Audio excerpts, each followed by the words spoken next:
안녕하세요. 인문학 특강 세계사 9번째 강의군요.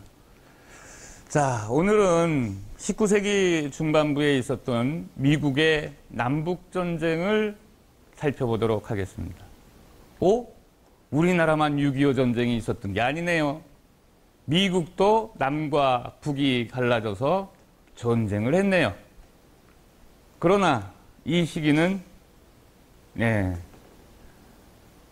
자유민주주의와 공산주의가 싸운 그런 이념의 전쟁이 아니었죠.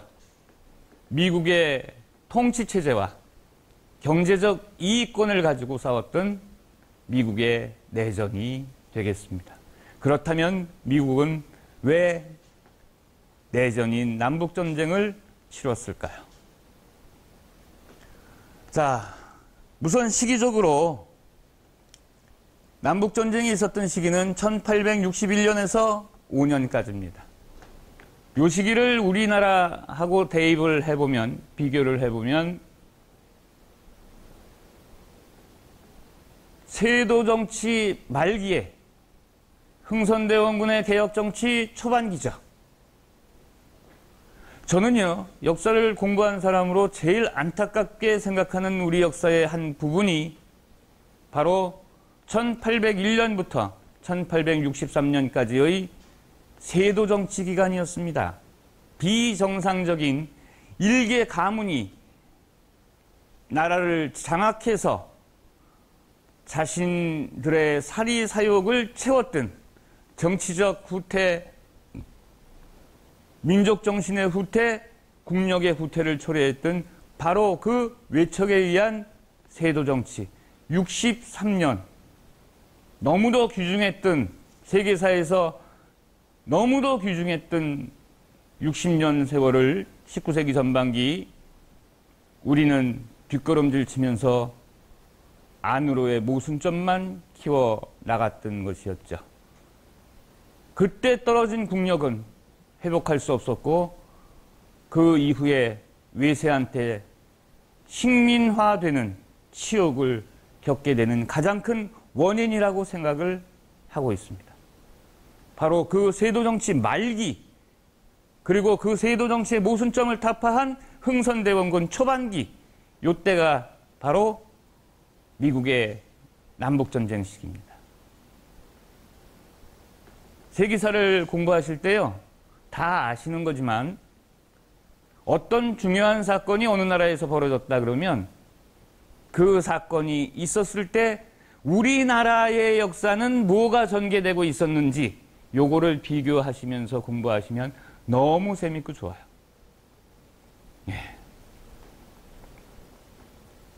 자, 지금 속으로 욕하셨나요?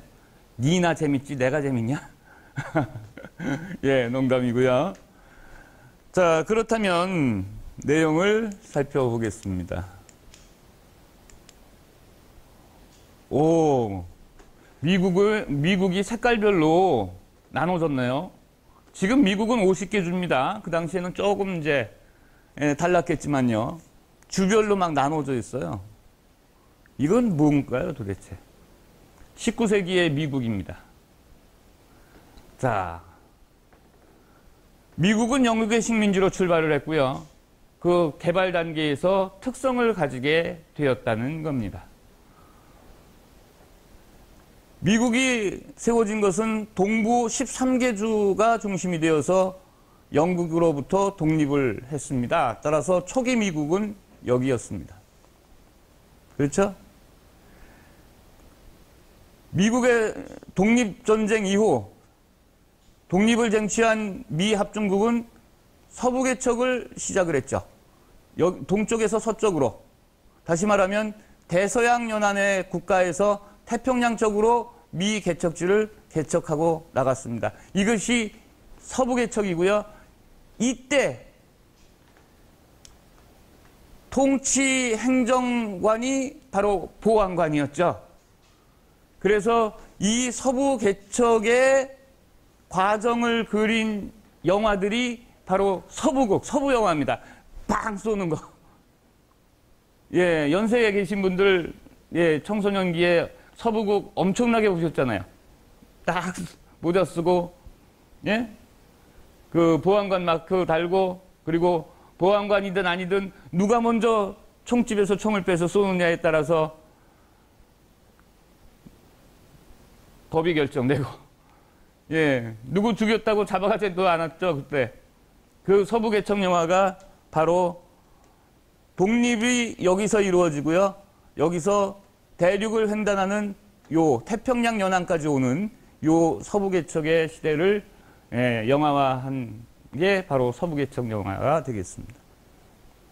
그리고 또 하나, 이때 애매하게 살상당한 사람이 누굽니까?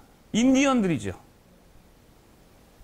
근데요, 저희는 아무것도 모르고 시청할 때요, 서부국 시청할 때 백인들이 인디언한테 습격당하면 정의의 사도가 위험에 빠졌다라고 생각을 했고, 백인들이 인디언을 막 죽이면 야, 저 인디언 무식한 애들, 험한 애들 잘 죽였다 박수 쳤죠. 그런데 공부하고 나서 보니까 인디언 친구들이 몽골리안 저희 민족과 거의 같은 사촌지간이었죠. 그들이 원주민이었죠. 옛날, 오랜 옛날 시베리아 끝과 알래스카 끝이 붙어 있을 때, 다시 말하면 빙하기 때, 걸어서 건너갈 수 있을 때 아시아 대륙에서 몽골리안들이 걸어서 이주해서 아메리카 대륙까지 갔었죠.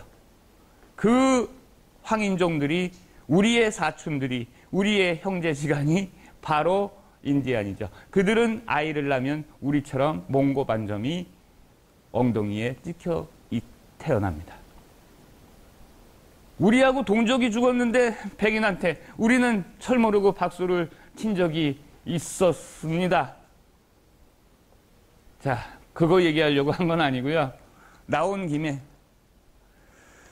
자, 독립을 하고 나서 계속 산업은 어떻게 진행이 되느냐? 북부 이 빨간색을 중심으로 해서는요, 공업이 발달을 했어요. 공업지대예요. 이 빨간색이 공업지대. 예, 유럽의 산업혁명의 영향을 받아가지고, 예, 새로운 대륙에서의, 미 대륙에서의 산업혁명이 막 활발하게 일어나서 공업지대가 됐어요. 그럼 공업지대에서는 전통적인 노예가 필요합니까? 값싼 노동력이 필요합니까? 값싼 노동력이 필요해요.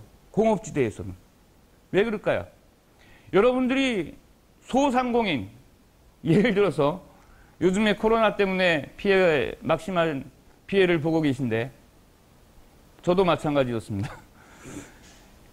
조그만 소공장을 하나 갖고 계시다고 생각해 보세요. 거기에 노예를 두면 더 경제적일까요? 값싼 출퇴근할 수 있는 값싼 임금 노동자를 고용하는 게 더 경제적일까요? 비용이 어느 쪽이 많이 들까요? 값싼 임금 노동자 출퇴근시키는 게 훨씬 싸게 들어요.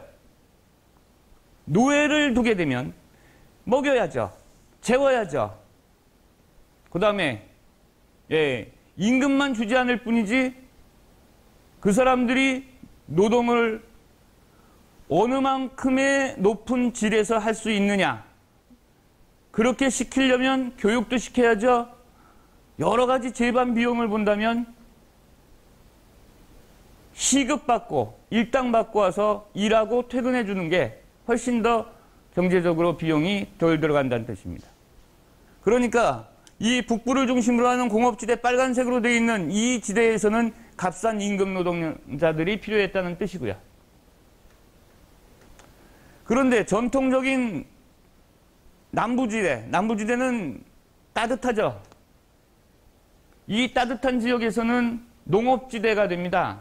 광활한 평야지대에 어마어마한 옥수수라든가 작물을 키우게 되고, 그 노동은 임금 노동자를 구하기가 어렵습니다. 노예가 해야 됩니다. 전통적인 노예 제도를 계속 유지를 해야 그 노예의 노동에 의해서 값싼 농산품을 생산하게 되고, 그것을 유럽에 수출함으로써 막대한 이득을 얻을 수가 있었죠. 따라서 북부지대의 공장지대, 공업지대와 남부지역의 농업지대가 서로 노동력의 개념이 틀려졌다는 겁니다. 공업지대에서는 값싼 임금 노동자들이 필요했고 남부지대에서는 전통적인 노예제도가 필요했다는 것이죠. 모든 역사의 발전과 갈등은 돈에 달렸다는 겁니다. 옛날이나 지금이나. 자, 노예제도 존속을 외쳤는데 공업지대가 더 많아졌죠. 산업혁명이 일어났으니까. 그러니까 북부가 세력을 얻게 되고 따라서 명분적으로 시민혁명의 정신, 프랑스 대혁명의 정신, 지난 강에서 공부하셨습니다. 자유와 평등. 그렇다면 노예제도는 없어져야 되겠죠. 명분적으로 얼마나 좋습니까? 겉으로의 명분은 노예제도를 없애자. 속으로의 명분은 이제는 노예를 두는 것보다는 값싼 임금 노동자를 많이 양산하는 것이 미국 공업지대에 유리하다. 따라서 경제적 이득이 어떻게 갈라집니까? 북부지대와 남부지대로 갈라지죠. 이쪽 지역은 값싼 임금 노동자가 필요하고 이쪽 지역은 노예가 필요합니다. 그런데 북부 지역을 대표하는 링컨이라는 사람이 대통령에 당선이 됐어요. 링컨은 대통령에 당선되자마자 취임 연설에서 노예 해방을 외치게 되고 법률적으로 노예 해방을 선언하게 됩니다. 인류의 대사건이었고 링컨 대통령은 시공간적으로 영웅이 되었습니다.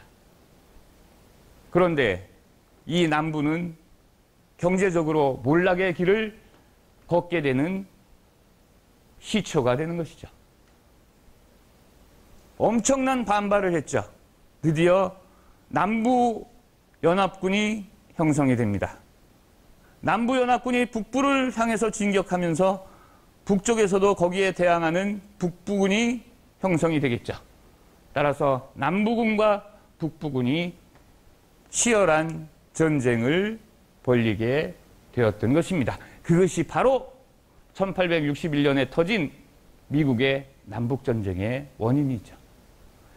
그러면 빨간 것은 북부 연방이고 파란 것은 남부 연방이라면 녹색, 연두색이죠. 요 연두색. 가운데 있네요. 이러지도 못하고 저러지도 못하고 어디 붙을까 하는 소위 말하는 자유주. 그 다음에 회색? 회색이 왜 이렇게 많어? 한참 서부 개척 하던 시대이기 때문에 당시 완전히 개척되지 않은 땅, 미개척지. 사람이 어떻게 살아요? 여기 한 가구가 살면 한 10리는 가야 또 한 집이 나와. 이런 식으로 뚝뚝 떨어진 미개척지. 그러다가 이제 금광이 발견됐다. 그러면 그 금광 발견 지역에 어마어마하게 몰려서 도시가 하나 형성이 되는 것이죠.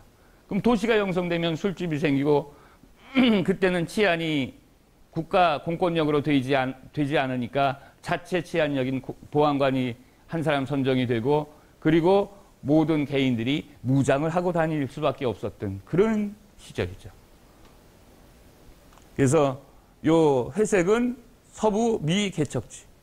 그러니까 대립은 이 붉은색과 푸른색 간의 대립이 되겠네요. 자, 간단하게 보겠습니다. 남북전쟁의 원인에 대해서는 아직도 많은 사람들이 노예제 때문이었다고 생각을 하고 있습니다. 그러나 그건 겉으로의 명분이고 포악하고 탐욕스러운 남부 농장주들로부터 노예를 해방시키려는 기독교인들의 거룩한 투쟁이 남북전쟁이라는 것입니다. 모든 전쟁이 그렇지만 남북전쟁을 이처럼 선과 악의 싸움으로 도식화하는 것은 아주 순진하고 위험한 발상이라고 합니다.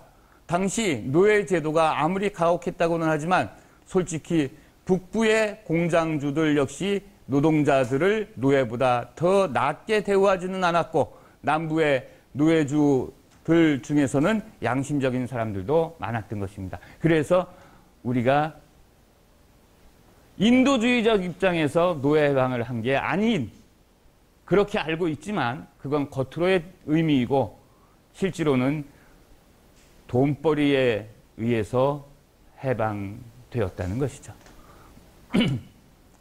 어떻게 보면 노예 문제는 표면적이고 상징적인 이유에 불과합니다. 남북전쟁의 보다 근원적인 원인을 알려면 노예제로 대변되는 남과 북의 생활 양식, 경제 구조의 근본적 차이에 주목해야 됩니다.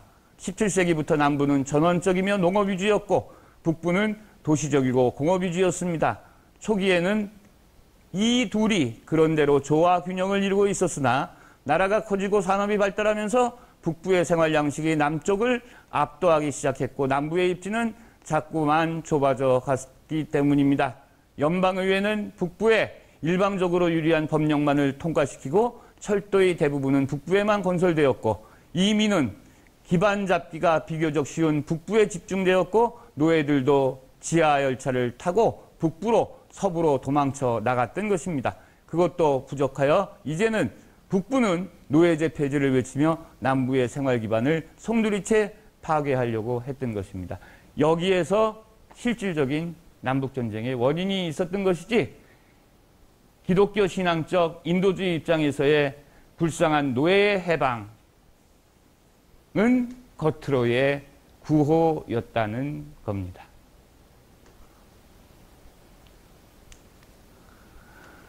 북부를 대표하는 그리고 인류사에 길이 남아있는 링컨 대통령의 연설 모습입니다. 링컨 대통령은 당선되자마자 노예 해방을 선언했고 남북전쟁을 승리로 이끌었습니다. 그리고 나서 안도하는 마음으로 희망을 가지고 희망찬 마음으로 연극을 보기 위해서 극장에 갔습니다. 거기에서 총 맞아 암살을 당했죠. 누가 어느 쪽이 쐈는지는 여러분들이 너무나 잘 상상하실 수가 있을 겁니다.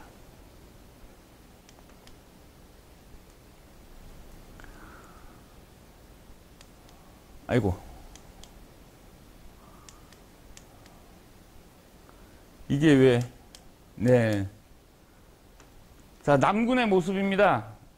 남쪽을 중심으로 하는 남군들이 외래도 전통적인 그런 모습을 지니고 있어요. 예. 아까도 말씀드렸듯이 남북전쟁에 대한 기록화인데, 시기는 1861년에서 65년이고요. 그리고 우리나라의 흥선대원군이 집권해서 세도 정치를 타파한 개혁 정치가 일어난 것은 그 가운데 연도인 1863년도부터입니다. 여러분, 그렇다면 남북전쟁이 마무리되고요. 남북전쟁의 실전 경험이 있는 미 해병대가 우리 조선을 쳐들어온 적이 있죠. 1871년 강화도에서 전투를 벌린 신미양요.